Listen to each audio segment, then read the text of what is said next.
ছিল উনি করেন নাই বলে হয়তো উনি এই সংসদে এবার আসতে পারেন না। মাননীয় সদস্য, মাননীয় মন্ত্রী। 1000 মেগাওয়াট বা 2000 মেগাওয়াট যেদিন লোডশেডিং হবে আমরা আমার গ্রামে লোডশেডিং আর দেবে না, দেবা গুলশান, বাড়িধারা, বনানী, বড় লোকদের জায়গায়। আর হ্যাঁ, আমি এটা আমাদের বিদ্যুৎ প্রতিমন্ত্রীকে বলছিলাম যে 1000 মেগাওয়াট বা 2000 মেগাওয়াট যেদিন লোডশেডিং হবে আমরা আমার গ্রামে লোডশেডিং আর দেবে না, দেবা গুলশান, বাড়িধারা, বনানী, বড় লোকদের জায়গায়। মন্ত্রীকে প্রতিমন্ত্রীকে বলছিলাম তুমি যেখানে থাকো ওইখানে লোডশেডিং দেখতে চাই, ওইখানেই লোডশেডিং দিতে হবে। আমি কাউকে পরোয়া করি না, যতক্ষণ আমার দেশবাসী আমার পাশে আছে আমি কাউকে পরোয়া করি না। আজকের সংসদ অধিবেশনে প্রধানমন্ত্রী এমন একটি বক্তব্য দিলেন যে বক্তব্য শুনে নেটিজনরা বলতেছে এইভাবে কাজ করলে তাকে ভোট চুরি করতে হবে না, তিনি রিয়েল ভাবেই বাংলাদেশের প্রাইম মিনিস্টার অর্থাৎ প্রধানমন্ত্রী হবেন। এই ব্যাপারটি নিয়ে আরো কিছু কথা বলেন এবং আপনারা একটু করে শুনবেন ব্যারিস্টার সুমনের কিছু বক্তব্য। তার এলাকায় তিনি যেভাবে দুর্নীতিবাজদের এখান থেকে হটাচ্ছেন সেভাবে উন্নয়ন করতেছেন তার সিলেটের। যে বন্ধুরা ব্যারিস্টার সুমনের আগে বক্তব্যটি শুনে আসি, তিনি কোন এমন কথা বলতে গেলেন যেখানে মাননীয় স্পিকার তাকে আটকাই দিলেন, কিন্তু বন্ধুরা তিনি তারপর কথাটা শেষ করলেন। যে বন্ধুরা সেই বক্তব্য একটু শুনে আসি এবং তারপর আমরা শুনবো আমাদের প্রধানমন্ত্রী কি এমন বক্তব্য দিলেন যে বক্তব্যের জন্য এত আলোচনা সমালোচনা হলেন। চলুন বন্ধুরা আমরা সেই ভিডিওটি দেখে আসি। আপনাদের সঙ্গে আমি রাকিবুল হাসান, নামটি মনে রাখবেন, চ্যানেলটি সাবস্ক্রাইব করুন, পাশে আসা বেল প্রেস করুন। চলুন এই ভিডিওটি লাইক দেই এবং ভিডিওটি দেখে আসি। মাননীয় সদস্য সৈয়দ সাইদুল হক হবিগঞ্জ 4 সম্পূর্ণ প্রশ্ন করুন।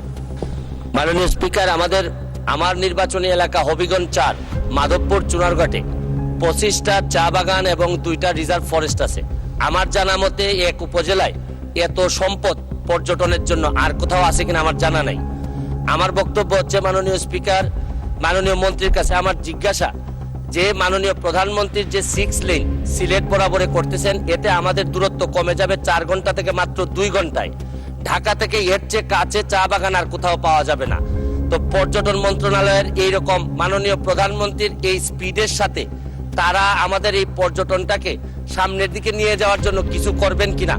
আমি যাকে হারিয়ে এই মহান সংসদে আসছি উনিও মাননীয় প্রধানমন্ত্রী আমাদের পর্যটন প্রতিমন্ত্রী ছিলেন, উনার করার সুযোগ ছিল, উনি করেন নাই বলে হয়তো উনি এই সংসদে এবার আসতে পারেন না। মাননীয় সদস্য, মাননীয় মন্ত্রী। ধন্যবাদ মাননীয় স্পিকার। মাননীয় সংসদ সদস্য যথার্থই বলেছেন যে এলাকাটা মাধবকুণ্ড, এই এলাকাটা অ্যাকচুয়ালি পর্যটনের জন্য অনেক উপকরণ আছে এবং সেখানে কিছু কিছু জায়গায় আমাদের পর্যটন কেন্দ্র আছে। যদি মাননীয় সংসদ সদস্য স্পেসিফিক্যালি কোনো জায়গার কথা বলেন এবং আমাদের সঙ্গে দেখা করেন, তাহলে আমরা সেখানে পর্যটন কেন্দ্র করা যায় কিনা সেটা বিবেচনা করা হবে। আমরা সেটা স্বীকার করি। 1000 মেগাওয়াট বা 2000 মেগাওয়াট যেদিন লোডশেডিং হবে আমরা আমার গ্রামে লোডশেডিং আর দেবে না, দেবা গুলশান, বাড়িধারা, বনানী, বড় লোকদের জায়গায়। আমরা কিন্তু একের পর এক সাফল্য দেখাতে সক্ষম হয়েছি। এটা যতই বলেন, আজকে যেখানে 1600 মেগাওয়াট বিদ্যুৎ ছিল আজকে তো 16,000 মেগাওয়াটের উপরে আমরা উৎপাদন করতে পারি। সে স্বাক্ষর তো রেখেছি, ঘরে ঘরে বিদ্যুৎ আমরা দিয়েছি। হ্যাঁ, লোডশেডিং, যে প্রচণ্ড গরম সেখানে লোডশেডিং হয়েছে, আমরা সেটা স্বীকার করি। কিন্তু কৃষকের তারা যেন সেচটা পায় সেখানে কিন্তু ভর্তুকি দেওয়া হয়, কাজে সেখানে কোনো অভাব হয়নি, আমরা সেটার ব্যবস্থা রেখেছি। আর হ্যাঁ, আমি এটা আমাদের বিদ্যুৎ প্রতিমন্ত্রীকে বলছিলাম যে 1000 মেগাওয়াট বা 2000 মেগাওয়াট যেদিন লোডশেডিং হবে আমরা আমার গ্রামে লোডশেডিং আর দেবে না, দেবা গুলশান, বাড়িধারা, বনানী, বড় লোকদের জায়গায়, যারা সব থেকে বেশি বিদ্যুৎ ব্যবহার করে। বাড়িতে লিফট, বাড়িতে টেলিভিশন, বাড়িতে এয়ার কন্ডিশন, তো তারা একটু 2 ঘন্টা করে দিলে আমার কিন্তু অনেক সাশ্রয় হয়, আর কৃষকের আর অভাব হবে না। এখন তো সেটাই করবে। এটা প্রতিমন্ত্রীকে বলছিলাম তুমি যেখানে থাকো ওইখানে লোডশেডিং দেখতে চাই, ওইখানেই লোডশেডিং দিতে হবে।